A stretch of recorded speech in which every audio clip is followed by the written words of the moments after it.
back, so don't rush off to go home. Make sure you get some food before you leave. Yeah, I'll pass it on to Hj Rahman. Jazakumullah khair.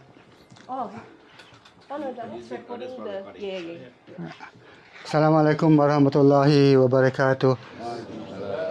I make shukr to Allah subhanahu wa ta'ala for giving me the opportunity to share a little bit of my knowledge. I must qualify that I don't profess to be an expert in this area. What I know is based on what I picked up when I was in practice in Singapore and also in the course of my teaching. And I would like to thank the organizers for giving me this opportunity. I'm very pleased to be here because I see quite a number of familiar faces. So some of you may know that I live on the other side of town. So I don't come into contact very much with our community on this side of town. Okay, so I'll get straight into it. I was asked to speak about making a will, specifically making a wasiyyah, an Islamic will in Australia, and to share what I know about the relevance and the importance of making a wasiyyah. So I will focus on the requirements for making a will in a normal will, what I would call a secular will, and an Islamic will in Australia, specifically in Victoria. As indicated by our MC just now, the laws from state to state vary slightly, particularly in a situation where someone dies without leaving a will. The basic requirements for making a will are fairly standard, but what happens if someone dies without making a will varies from state to state. So I will focus on the requirements for making a will in Victoria, and in that connection I'll also speak about how to make a valid Islamic will in Victoria. So first, just a brief profile about myself, because I think the flyer is too flattering. I think gives me too much credit.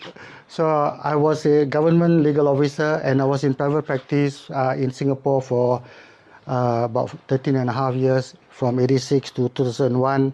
Came over here as an old student tour, and did further studies, and Alhamdulillah, Allah paved the way for me to teach.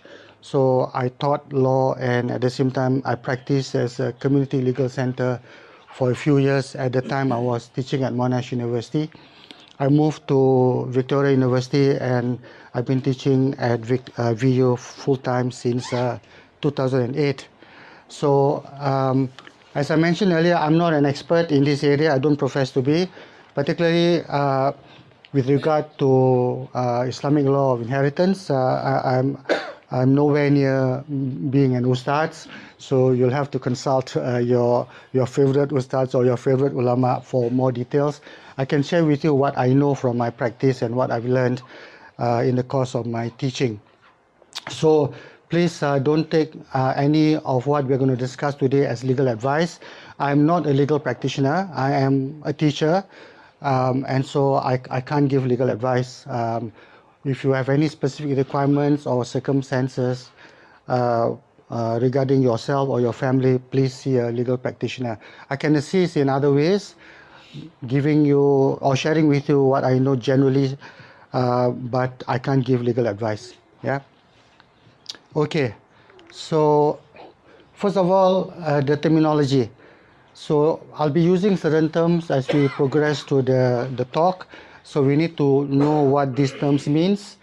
When I use the term testator or will maker, that refers to a person who makes a will or a person who makes a wasiyyah. When I use the term estate, what it means is that the sum of the assets left behind by a person who dies. Whether or not the person makes a will or not, if a person leaves behind some property, and that property can be anything, can be money, can be a car, can be house and land, the sum of all the things left by the person who has died, that's called the estate.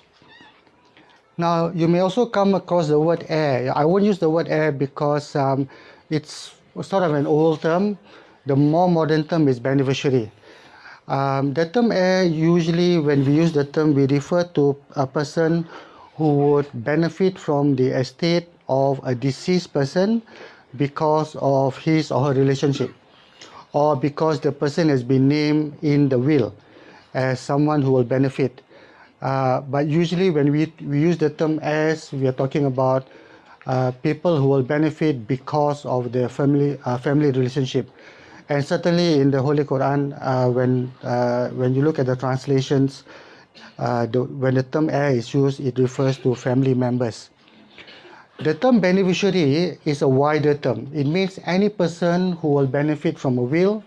It can be a family member, it can be a complete stranger, it can be an organization. So the term beneficiary includes heirs, but heirs do not necessarily come under the term beneficiary. So I'll use the term beneficiary because it's a wider term. You may also come across the terms executor or administrator or personal representative. The term personal representative includes both an executor and administrator.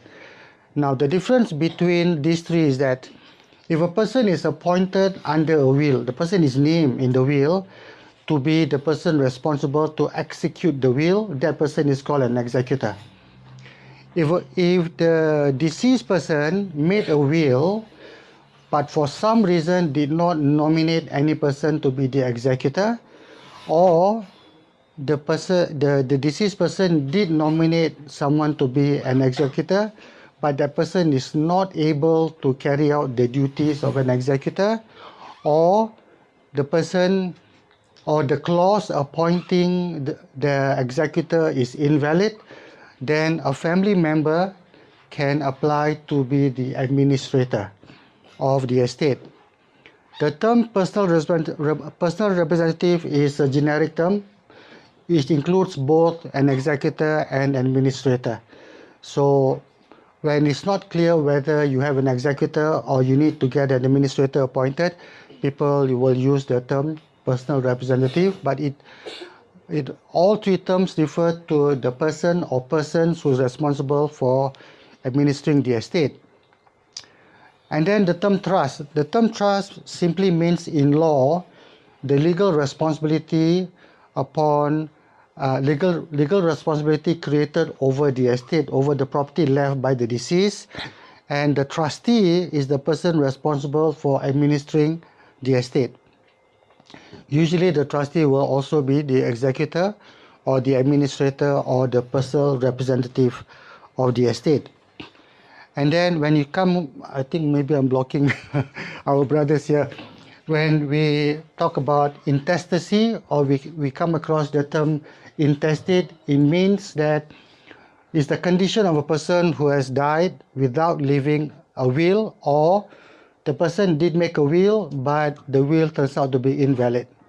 So a person who dies without leaving a valid will is a person who dies intestate. He dies in the condition of intestacy. Okay.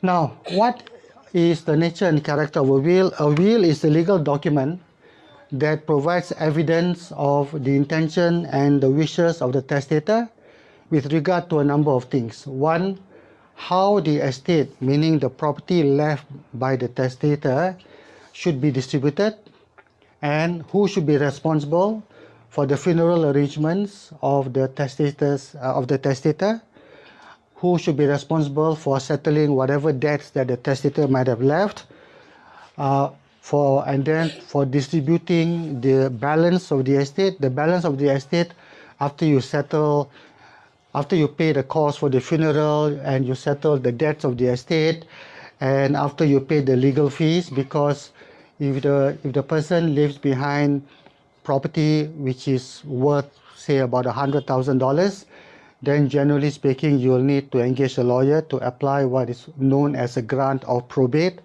or a grant of letters of administration. It's a fancy name for a court order allowing the person or giving a person authority to deal with the estate. And then if the deceased person left behind minor children, or the deceased person left a will giving a benefit to people who are minors, and in Australia minors are people below 18, then the will should also provide for who will be the guardians. And if the will also provides for something to be left to minors, how their property should be dealt with. Generally speaking, if a person is if a person has minor children and expects that the children will still be a minor at the time that he expects to pass away, then normally, of course, whatever share given to the children should be invested, and the guardians will be responsible. The guardians of the children will be responsible for investing the share and getting income from the share and using the income for the benefit of the minor children until they come of age. Then when they become an adult, then the money or the property can be released to them for them to use. So the idea of a will is that it is a document which plainly shows what the deceased wanted at the time that the deceased made the will, and of course the wishes of the deceased should be respected. Now, the function and purposes of a will should provide for the appointment of the executor and the trustee. Remember, the executor and the trustee is the person who's going to administer the estate. And if there are minor children, or if the person wants to leave a benefit for people who are still minors at the time of making the will, then there should be a clause appointing a guardian over the children. Then the will should also provide for the cost and manner of the funeral.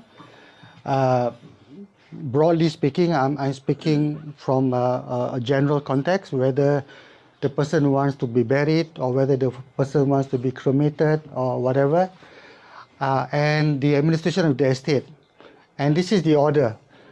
First, settle the person's debts, if any, and then if there are minor children, probably we talk about how certain assets should be invested to be used for the benefit of the children or for the benefit of the minor beneficiaries. Or even if there are no minor beneficiaries, the deceased may have substantial assets which the deceased wants to be invested and to be used for the beneficiaries. And then lastly, the balance. In law, we call them the residue of the estate to be distributed to the beneficiaries. So these are the general purposes and function of a will. So a valid will, or to make a will that you want it to be upheld as valid, should make clear the intentions and the wishes of the deceased. And one of the major reasons for making a will is to prevent, if possible, to prevent disputes arising from the administration of the estate. In other words, who's got the right? If you appoint an executor under the will, then obviously that person has the right. Otherwise, if you don't appoint someone as an executor, or if you don't make a will, it is not unknown for family members to fight among themselves who should have the right to administer the estate. And also, the will should make clear how the deceased wants to be laid to rest, whether burial or cremation, and the distribution of the estate, who gets how much. Now, importantly, wills can be changed at any time. And the general rule is that every time you make a new will, if the new will is valid, that will automatically override or supersede the previous will. So every subsequent will revoke the previous will, and a later will, provided it was validly executed, a later will be considered the valid will. Now, importantly, in state law, and of course Victorian state law is derived from English law, And this whole area of law when it comes to estates and distribution of estates is derived and very much very similar to English law. In state law, there is this concept known as testamentary freedom. What it simply means is that a person is free to leave his or her assets to whoever he or she wants. To the extent that in state law, you can cut out your family members. You can choose to give all of your assets to a complete stranger or to charity, and it's not unknown for people to leave their whole estate to a charity which is responsible for looking after dogs. It has happened. So in state law or in civil law, in other words, or in secular law, this principle of testamentary freedom gives the person the right to leave however much he wants to whoever he wants, subject only to certain requirements which I will discuss afterwards. So that is the basic principle. Now, why is making a will encouraged? It's simply because a will provides evidence of the intention and the wishes of the deceased, and hopefully it avoids disputes over who has the right to administer the estate. It also avoids possible disputes over funeral arrangements. This can be critical when it comes to mixed marriages. Before I came to Australia, I was told, although I do not know the particular families, I was told there have been disputes concerning mixed marriages. A Muslim lady or a Muslim gentleman who marries a revert, but the revert's own family did not revert. So when the revert passed away, there was a fight between the Muslim side of the family and the revert side of the family, who's got the right to put the deceased to rest. So I believe I was told there was a fight because in one case the non-Muslim side of the family wanted to cremate the deceased even though the deceased had become a Muslim, and of course that's highly objectionable to the Muslim side of the family. So when you make a will, one of the things is that you want to avoid such disputes. So you specify in your will how you want to be laid to rest. And of course, if you make a will, you make it clear who gets how much. But later I will discuss, as Muslims, we are subject to certain constraints, who gets how much. And if you have a document that says, okay, A gets 50%, B gets 25%, C gets 25%, then it's clear. Of course, it's still subject to challenge, and we'll discuss that afterwards. But as a starting point, it makes clear what the deceased wanted, and as far as possible, the wishes of the deceased should be respected. So, as I have indicated, under state law, a testator may, by making a will, exclude the testator's own family members from sharing in the estate or to limit their shares, subject to adjustment by the court in certain circumstances. And I'll discuss that. So, for example, a testator may decide to exclude his parents and son from inheriting his estate and give it all to his wife and to his daughter in equal shares. Or just leave out totally all the family members and give it away to a charity for dogs. And as long as the will is properly made and the beneficiary it can be identified with certainty, the will is valid. But it may be adjusted by the court if an application is made by a family member for adjustment on the basis that the distribution is unfair. And I'll come to that. So another example is this. I remember coming across a case quite recently, I think within the last 3 years. This was, I think, a case out of Sydney, out of New South Wales, where a lady, a non-Muslim lady, got involved with an organization and apparently was so taken by the leader of the organization, decided to leave something like 80% of her estate to the organization, essentially benefiting that the leader of the organization and leaving only the rest to her children. And of course, you can imagine the children were not happy because they felt that their mother had been taken advantage of by the leader of the organization, and they challenged the distribution, but unfortunately they were not successful. So it has happened before. Although inshallah it won't happen to us. Okay, what are the requirements for making a will in Victoria? These are general requirements. It has to be in writing. It is preferred and recommended, but it does not necessarily have to be in English. It must be witnessed by 2 witnesses, and under state law, it can be either male or female. The important thing is that the testator, the person making the will, when the testator is signing the will, is called executing a will. At the time of signing the will, at least 1 witness must see him or her sign the will, and then the witness must also sign in front of the testator.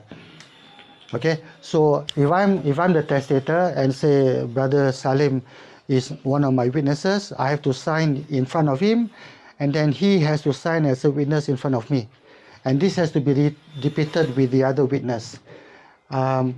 Preferably, all 3 should be signing in each other's presence, but it is possible if, for example, Brother Salim and Brother Faik cannot get along with one another, so I sign in one room in front of him and he signs in front of me, then I go to the other room, I sign in front of Brother Faik and Brother Faik signs in front of me, so it's possible to do that. Obviously, the testator must be adult, 18 and above, of sound mind and free from influence. A witness under Victorian law, a witness may be a beneficiary, but it is not recommended, because if you are a beneficiary, if you stand to benefit from the will, and you are also a witness to the execution of the will, you are opening yourself up to allegations that you influence the testator into giving you a benefit under the will. So it's better that the witnesses be completely independent, preferably someone or people who are not going to benefit from the will whatsoever. Importantly, the distribution of the estate must be clear and certain. I'll give you an example. Let's say I want to make a will, and I want to benefit. What's the name of the masjid at Taqwa? Masjid Taqwa, right? Let's say I want to benefit Masjid Taqwa, and I want to leave a certain amount to the masjid. In Australian law, a masjid doesn't exist. Nor do churches, nor do temples. They don't exist. They don't have a legal existence. Right? What exists is the organization that runs them. So a masjid is an activity. A temple is an activity. A church is an activity. So if I say I leave 30% of my estate to Masjid Taqwa, is invalid, because Masjid Taqwa doesn't exist on its own. I have to leave it to the organization. Does anyone know the name of the organization? Islamic school. Taqwa Islamic school. Islam. So I have to leave it to Taqwa Islamic School, because Taqwa Islamic School exists as an organization. Some of you may know that corporations, companies, and there are also other types of corporate entities, they are given legal status. So a company is an artificial legal person. You can sue a company, and a company can sue people, because it is considered to be a legal person. So you need to leave the estate to a legal person, such as an organization. Of course, the organization must be registered. It must either be a corporation, a company, or it must be an association, or it must be some other corporate body which has got legal status under the law. And then you can specify. So I leave 30% of my estate to Taqwa Islamic School to be used for the expenses of the masjid. Then it's valid. If I simply say I leave 30% of my estate to Masjid Taqwa, it's not valid. Yeah. Now, I mentioned earlier that if a will can be changed at any time, so every time you make a new will, that automatically revokes or supersedes the earlier will, provided the new will is validly made. You can also revoke a will in other ways. You can execute a written declaration declaring that your will is to revoke your old will. And you don't have to make a new will. Maybe for whatever reason you decide, no, I don't want to make a will anymore. I want to revoke my old will. Then I can execute a declaration. So in the same manner as I would execute a will. So I need two witnesses. I must sign in front of both witnesses. They must sign in front of me.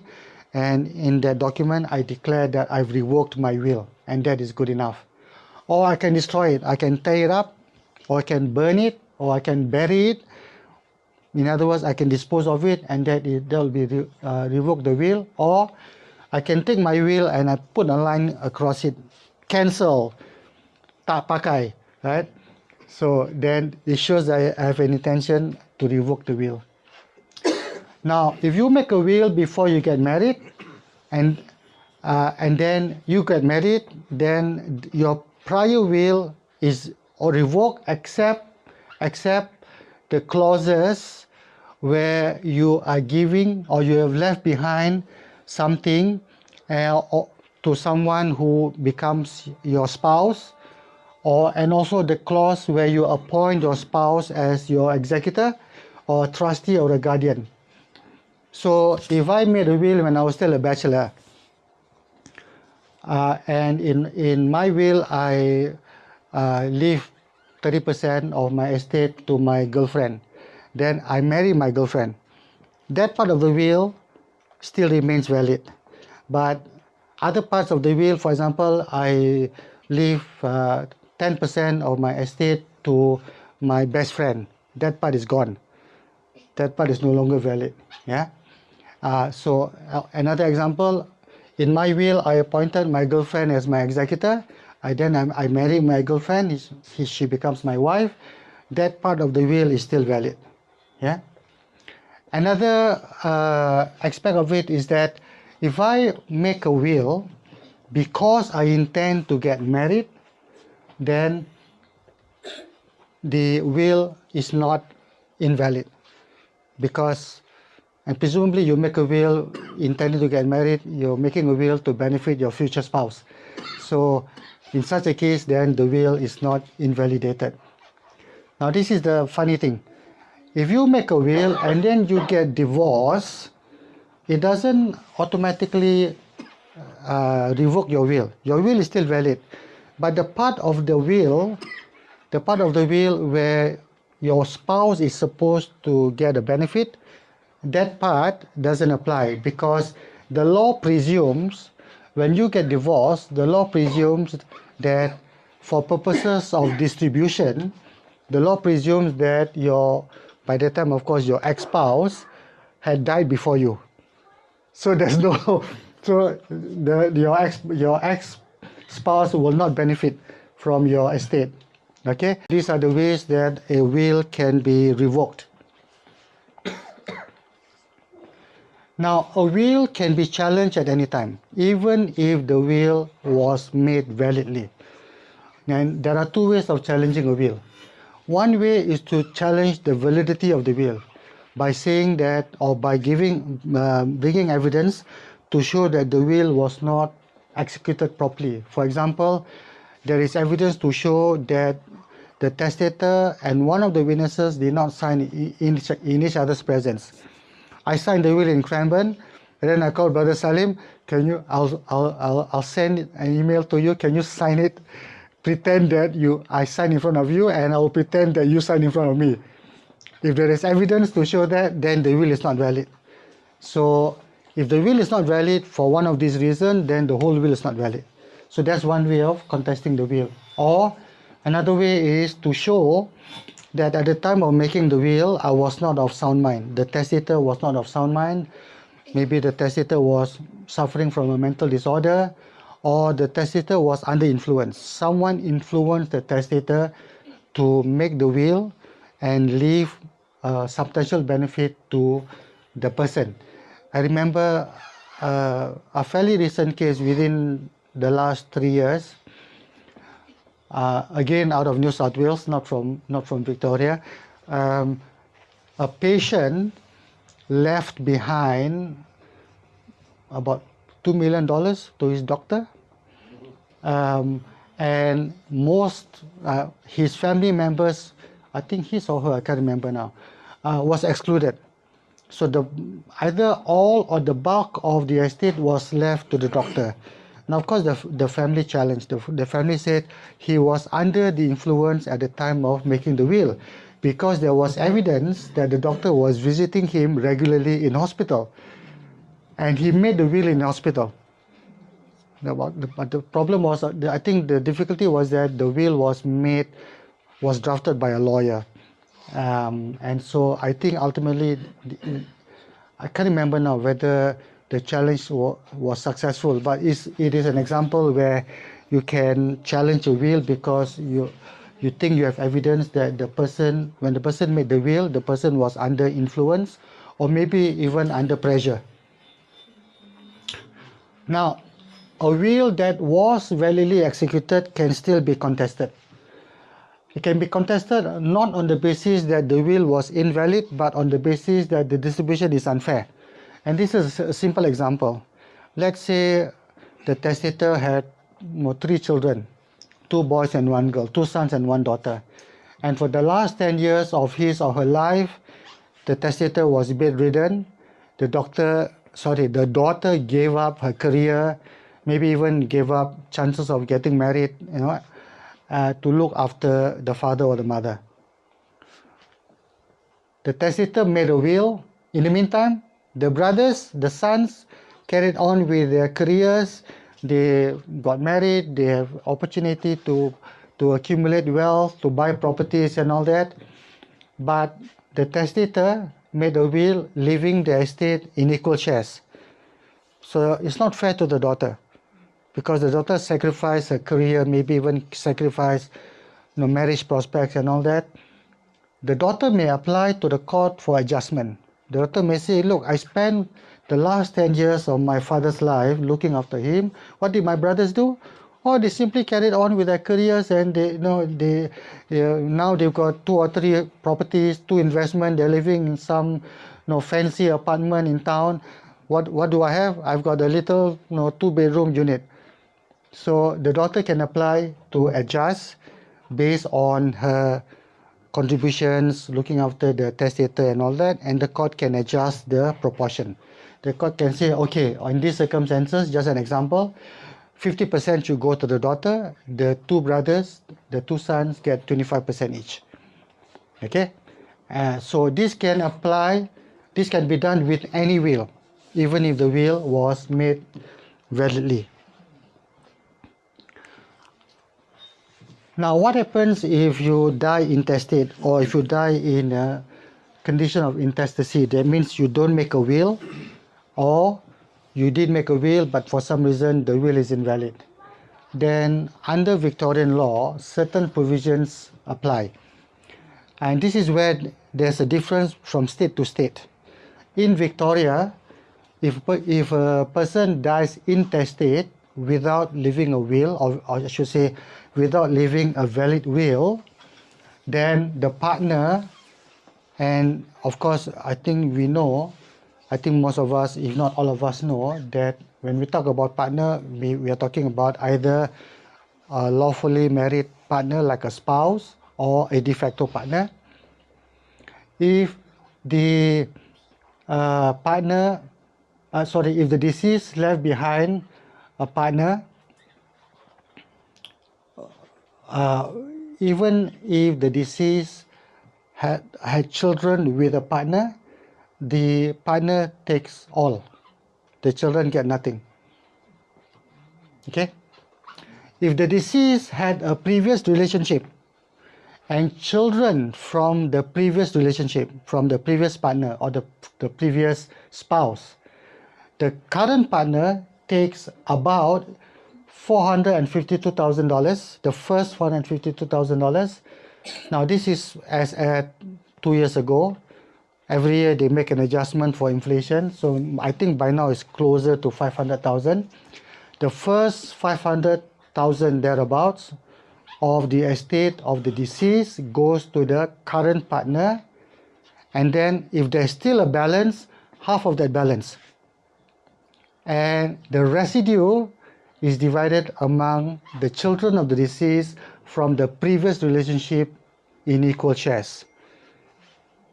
So you can imagine if the estate of the deceased is worth only $400,000, the current partner gets all.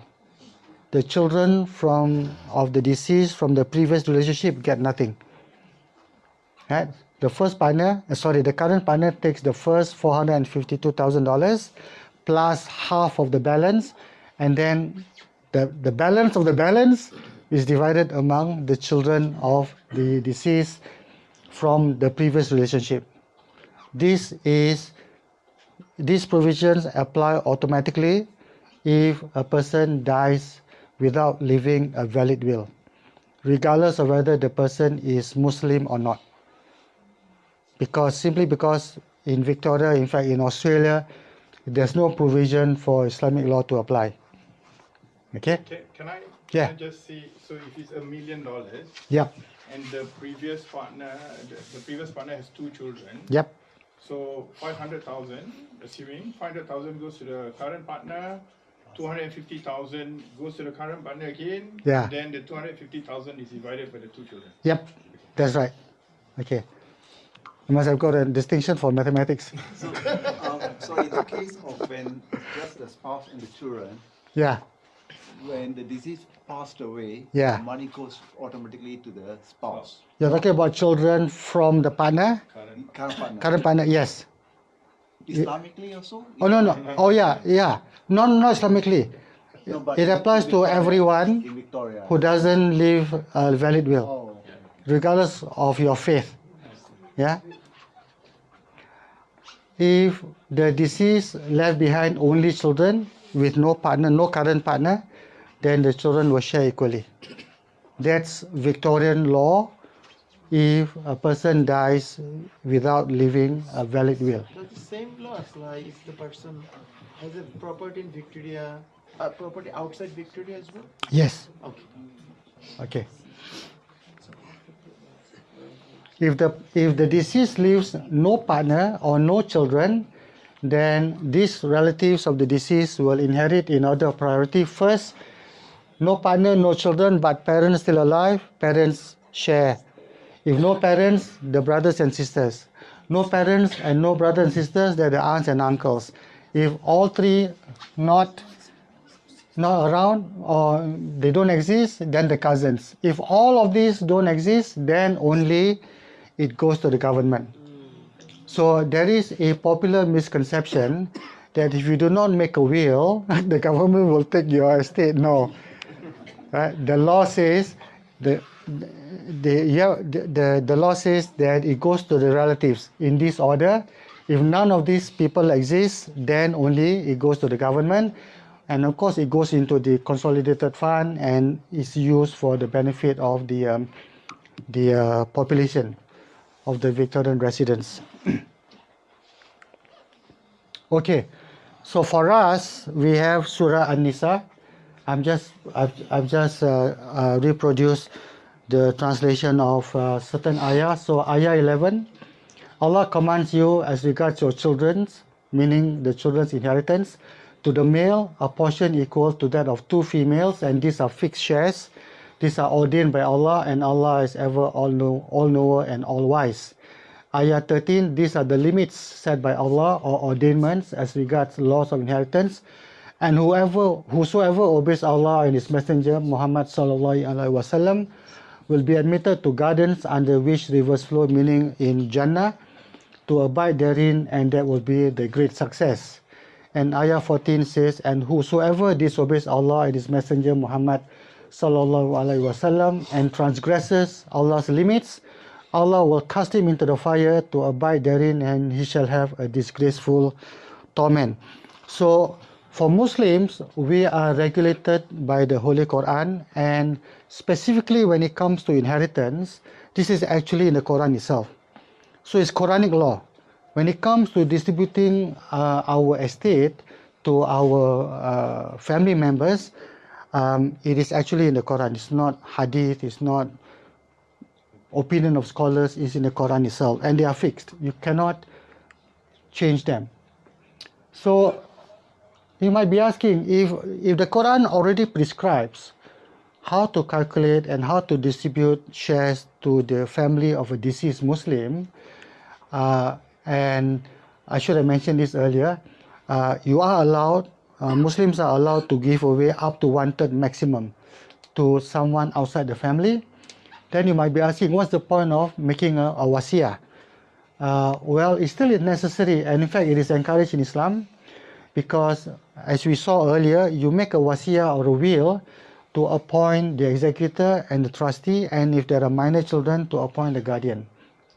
And your wasiyyah is evidence of what you intend or what you wish to happen after you've died. You know, you've gone into the grave, but what can you do? The only thing is you leave behind something to make clear to people, this is what you want, and this is what you wanted, and you hope that people will respect your wishes. And also, of course, to prevent disputes.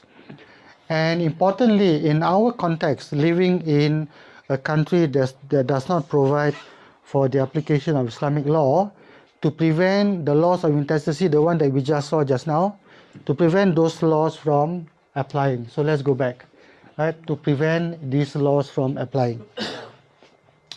Of course, these laws will not apply, or rather these laws can be circumvented if the family members agree. The problem arises if family members do not agree. Okay, so the Islamic law of inheritance is known as faraid. Some of you may be familiar with another term, mawarith. Faraid is a subset of mawarith. Faraid is the part of the Islamic law which specifically sets out how much each family member gets. Mawarith is a bigger concept. It includes faraid. It also includes rules as to how to look for relatives if your immediate family members, if you don't have immediate family members, for example. And also it sets out rules that there's a certain order of distribution. First, you have to settle the debts of the deceased, including zakat. That's important. If the deceased had not fulfilled his or her zakat at the time of death, that must be paid from the estate, and so on. So mawarith is a bigger area of law concerning how to deal with the estate of a deceased Muslim. Faraid is a specific component of mawarith which tells you how much each family member gets. Now, it's underpinned by certain basic principle. One basic principle is that a Muslim cannot, by making a will, by making a wasiyyah, exclude a family member from his or her estate, nor can he or she increase or diminish the shares of his or her family members, subject only to the right to give away up to 1/3 of the estate to a stranger. So that's the extent to which a Muslim can diminish the rights of his family members by giving away up to 1/3 to a stranger. A stranger can be an adopted child, because as you know, in Islam we don't recognize adoption. So if a Muslim has adopted a child and wants to leave something to that child, then the Muslim can give that child out of that 1/3. because the child is considered a stranger. In terms of inheritance, the child is considered a stranger. It can be an organization. So I can leave up to 1/3 to the Taqwa Islamic College to benefit Taqwa Masjid. Another basic principle is that the surviving parents of a deceased always has a share. So mom has a share, dad has a share. If mom and dad still living at the time that a Muslim dies, they have shares. You cannot exclude them. Even if the deceased is married, even if the deceased is married with children, the mom and dad, they still have 1/6 each. So as a starting point, the surviving parents of a deceased Muslim, the spouse of a deceased Muslim, and the children of the deceased Muslim, they all have shares. You cannot exclude them by making a will. Even if they are estranged, even if they are not on talking terms. But remember, you're not supposed to be estranged from your family members for more than 3 days, right?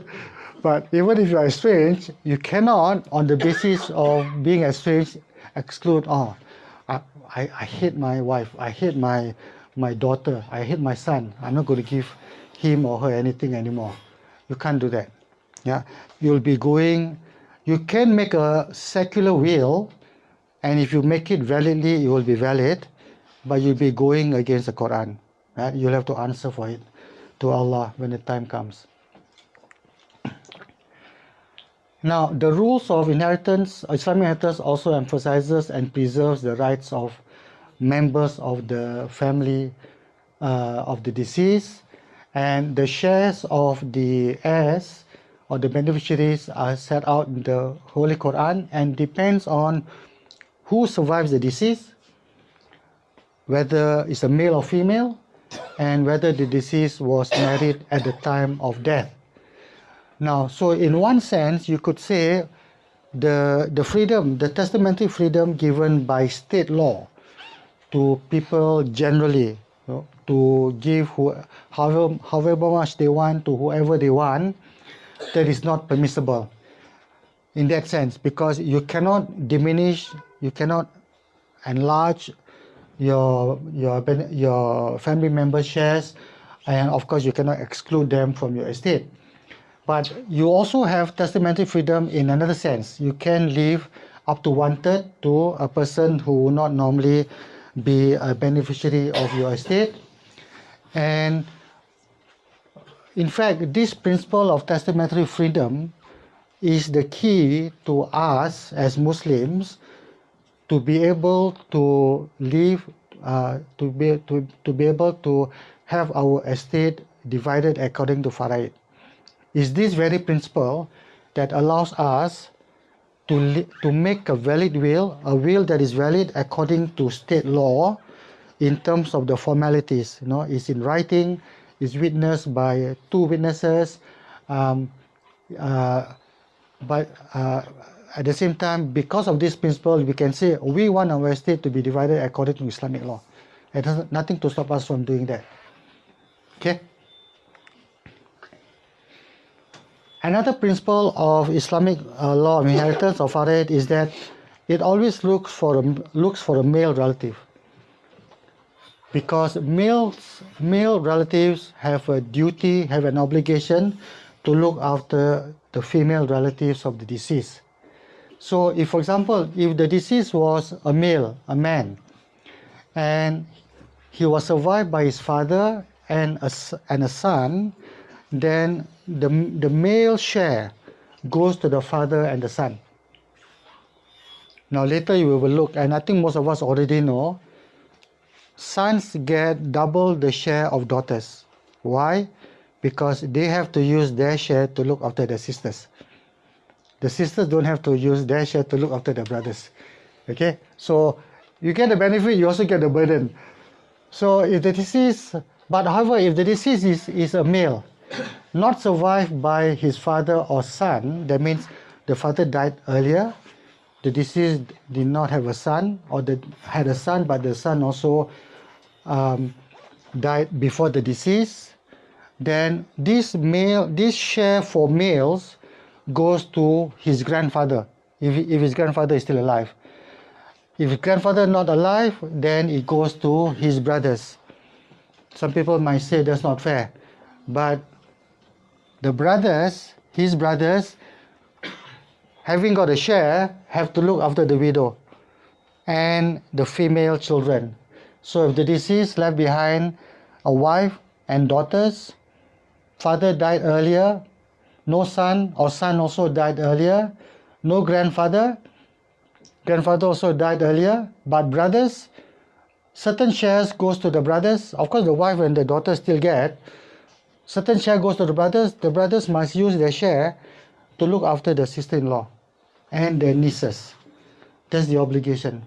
They have this duty to support and provide for the widow and or daughters of the deceased.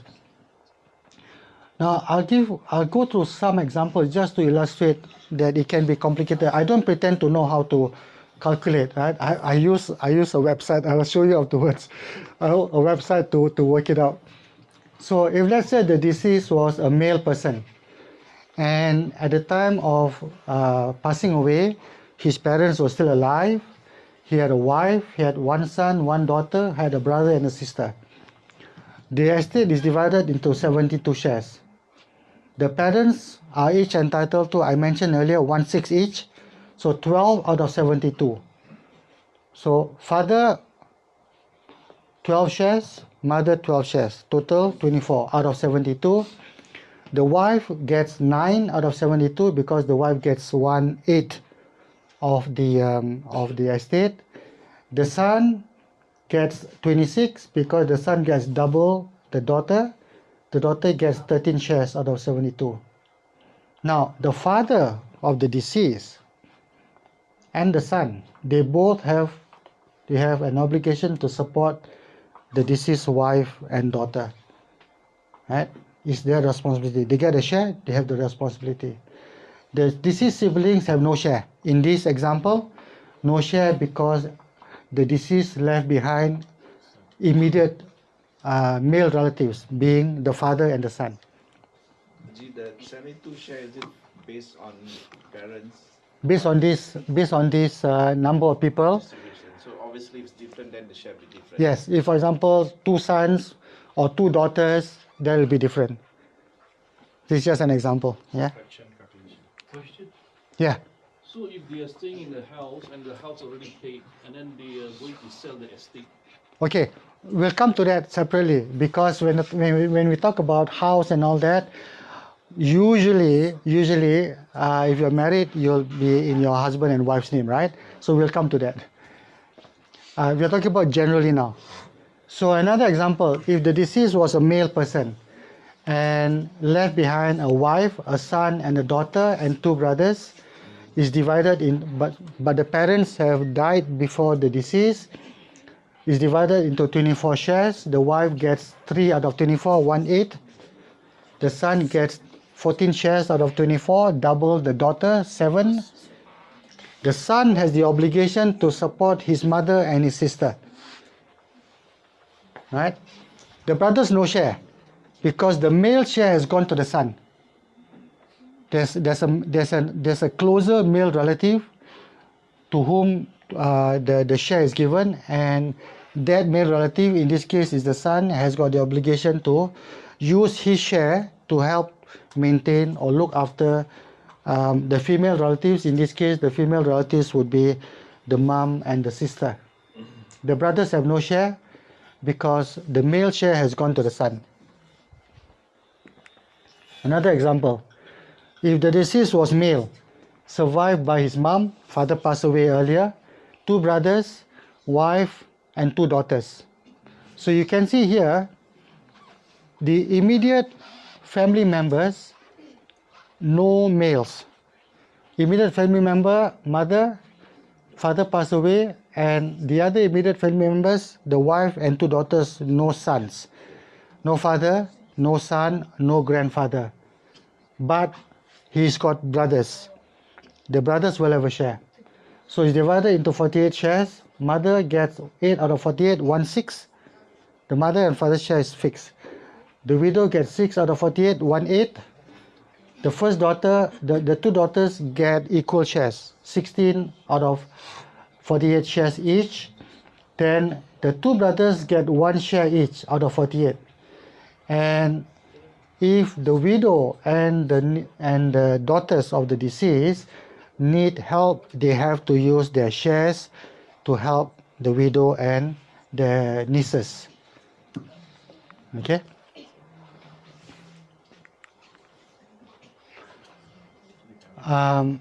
Last example, if the deceased was female, a lady, survived by both parents, survived also by husband and 2 daughters, and survived by siblings, let's say 2 brothers and a sister. So the estate of this lady will be divided into 30 shares. Parents each entitled to 4 out of 30. The widower, the husband gets 6 out of 30. The daughter gets 8. The 2 daughters get equal shares, but the siblings don't have any shares because the male relative's share has gone to the husband. So Faraid always looks for a male relative. First, husband. Second, father. Well, husband and father together if the person is married. No father, then grandfather. No father or no husband, grandfather, and son. So the some share is always given to a male relative because that male relative has the obligation to look after the female relatives. So I like to say that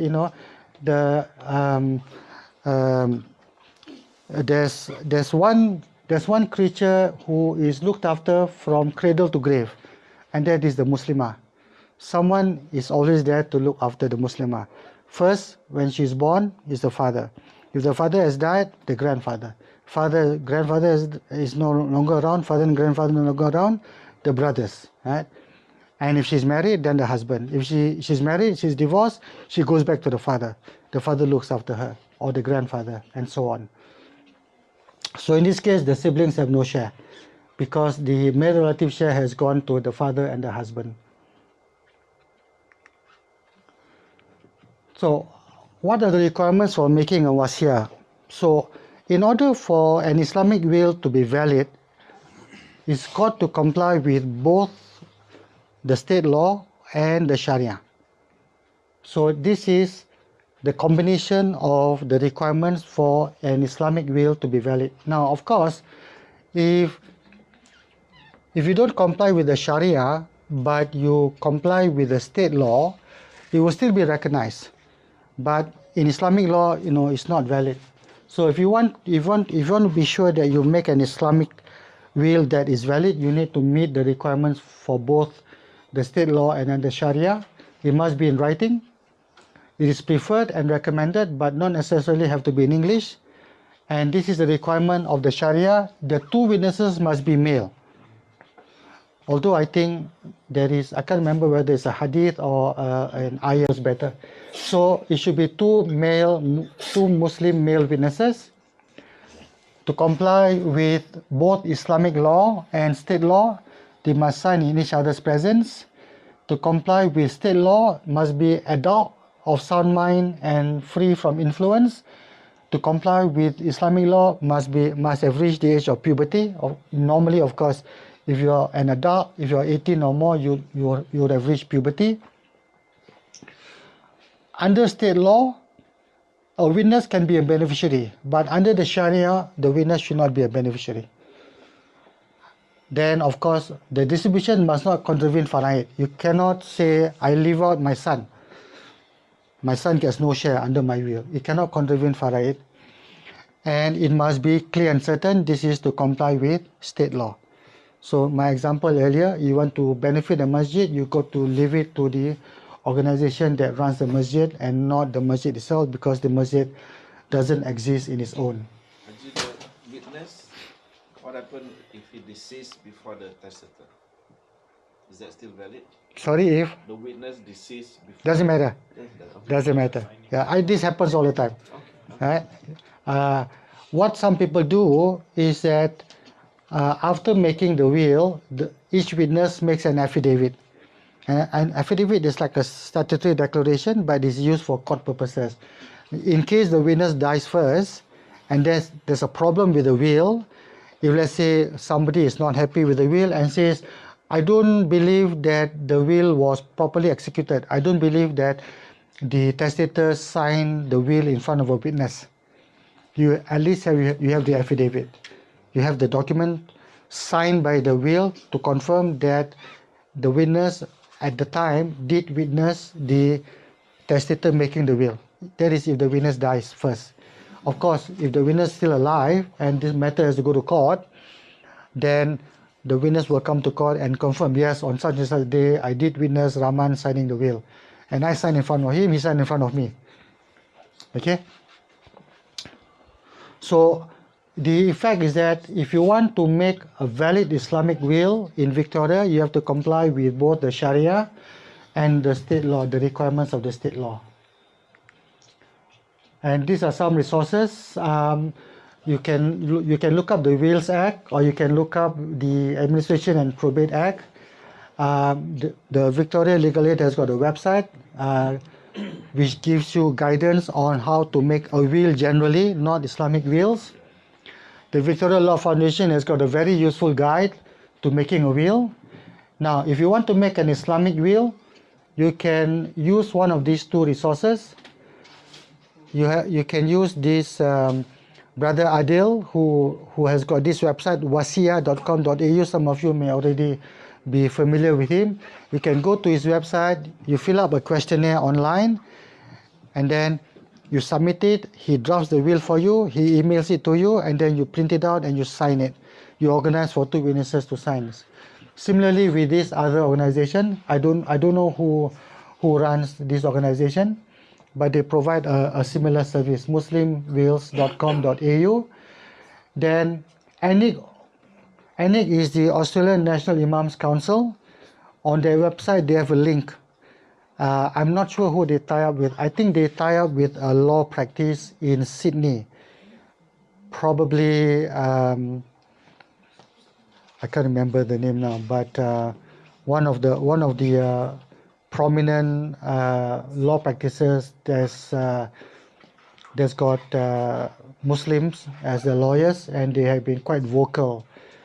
I think I can't remember now. Anyway, so I think they tie up with that law practice.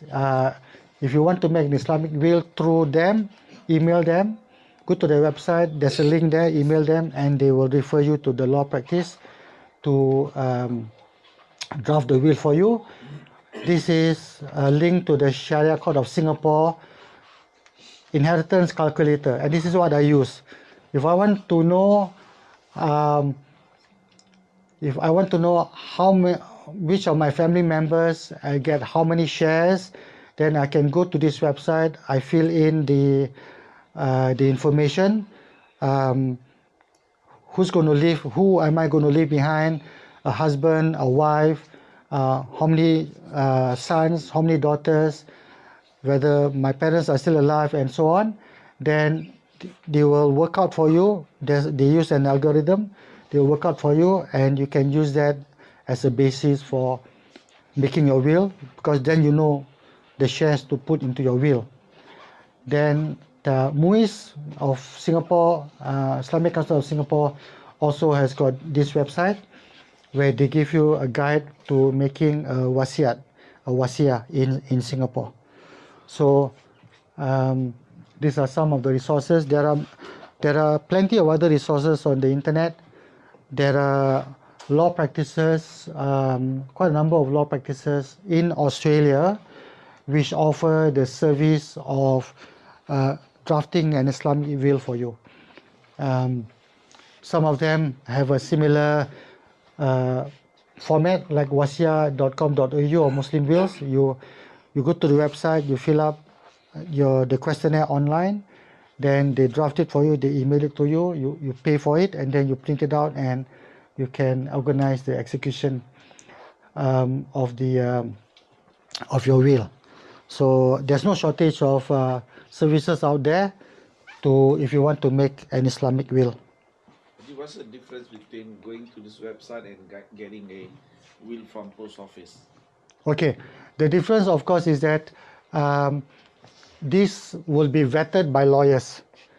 I'm fairly sure that wasiyyah.com.au and Muslim Wills, the wills are drafted or at least vetted by lawyers before they draft it for you and they send it to you. So you've got the benefit of legal advice. Whereas if you just get a DIY kit from the post office, then you follow the instructions and you may not get it right. Yeah.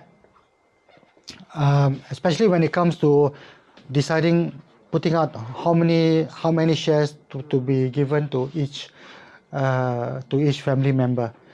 Question here, Yes. because the will that you write now, Yeah. and down the right something changes, Yeah. the share actually changes. That's right. So is there a way to write in the will such that all this is automatically taken care of? And Okay. That's a very good question. I was going to come to that. Because the calculation of the faraid is quite complex, as you saw, right? You may, for example, go to the Sharia Court of Singapore website and get the calculations, how much the wife and the daughters and the sons and the parents get, and you can put it in your wasiyyah. But if one of them dies first, it changes. The calculations change. Then you have two choices, right? Either you make a new will, you go online again, get the new fractions or the new proportion, make a new will, or what you can do is you can draft a general will. Now I do help people to draft a general will, and the draft that the wills that I help people to draft simply says that when the person dies, the distribution must be according to faraid, and the distribution is given to whichever family member who survives the deceased. So it doesn't specify. It doesn't specify wife or father or mother or children or son or daughter. It says whoever survives the deceased, those people get the shares according to faraid.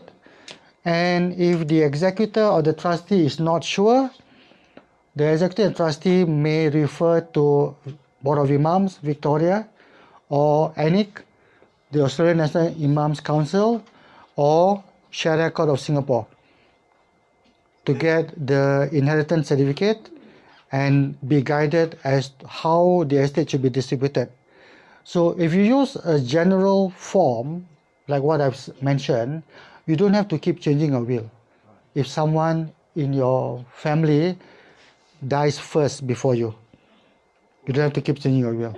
But the qualification is this, it's untested. I don't know whether for such a will, if there's a dispute later, whether it will stand up in court. Because arguably, it could be argued by someone who's not happy with the will. The person may argue it does not satisfy the requirement that it must be certain. It's possible for people to argue that it doesn't satisfy this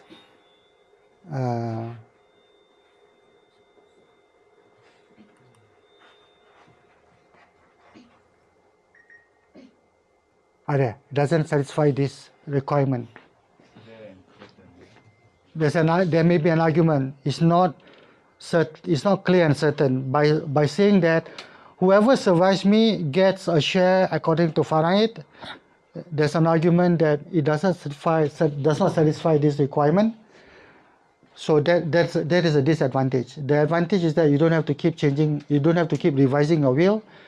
But the disadvantage is that, as far as I know, is untested. But at the end of the day, it all depends whether there's going to be a dispute. If there's no dispute, then it doesn't matter. And in fact, if there's no dispute, according to faraid, if you leave behind male and female children, the daughters get half the brothers. But they can agree among themselves. Never mind, no, we share equally. They can agree among themselves. Yes. So, for example, if one of the beneficiaries gets deceased, Yep. will the will be invalid? If you leave it as it is, that part will be invalid. So you need to review. So if you have specified, a simple example, right? If you have specified, okay, let's say the testator is married and has got a wife, one son, one daughter. So, but no parents, right? So the wife will get, if my calculation is correct, 1/8. Then the balance is divided into 3 parts. The son gets 2 parts, the daughter gets 1 part, right? Let's say you make a will, you specify, my wife gets 1/8, then the balance is divided into 3 parts, and my son gets 2 parts, and my daughter gets 1 part. So it's compliant with the Sharia. You have followed the rules in the Quran. Then your son dies. So that part is invalid. The part that you've left for your son is invalid. You need to review. You need to make a fresh will to make sure that the whole will is still valid. For example, if you have not reviewed it and you have died, or both the parents have died, Yeah. will be invalid in that case? No, only the part left to your son is invalid. Okay, so the wife will still get 1/8. The daughter will still get her share under the will. The part that's supposed to go to the son, that becomes intestate. Then the wife gets, depending on how much is left, the wife gets the first $452,000. Have you seen, because the law of for Muslim wills, wasiyyah, is clear. Have you seen people put in their wills, or you think will it be valid? If you come out with all the scenarios, and the scenarios are fixed, right? So Yeah. scenario 1, scenario 2, Yeah. scenario 3, and all the calculation, it might be 3 pages long, Yeah, but you will be a definite. It's not infinite, right? yeah. The It's possible. yeah.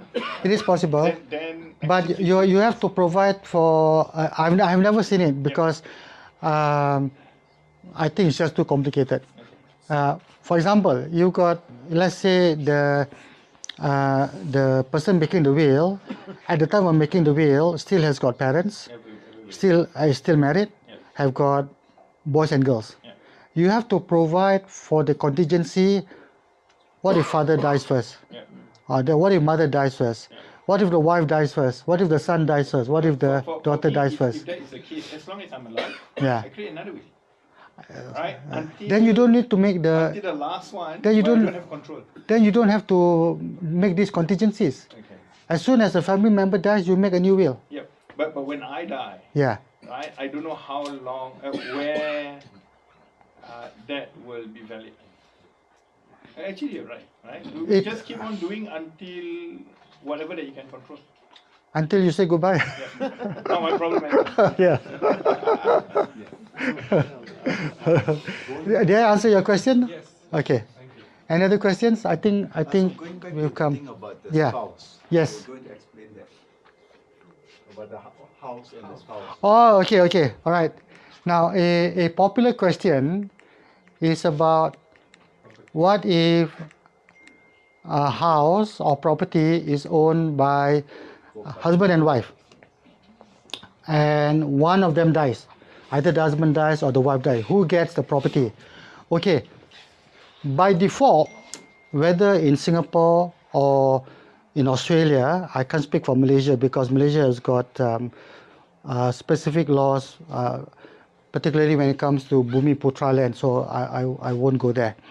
But in Singapore, whether it is an HDB flat or whether it's private property, and in Australia as well, by default, unless you instruct your lawyers or you instruct your conveyancer otherwise, by default, properties are owned jointly if you buy as husband and wife, right? Now, there's this concept in English law which has been adopted into Australian law and also in Singapore. If you own a property jointly, it is known as a joint tenancy. You know, they use the word tenancy, but actually it's not, right? Is the more accurate term is joint proprietorship.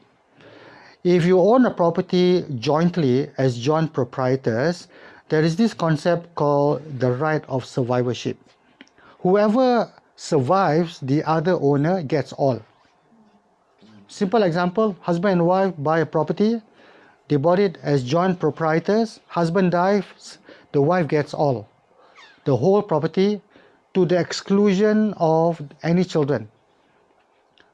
But this is just Australian or Singapore law. If you buy a property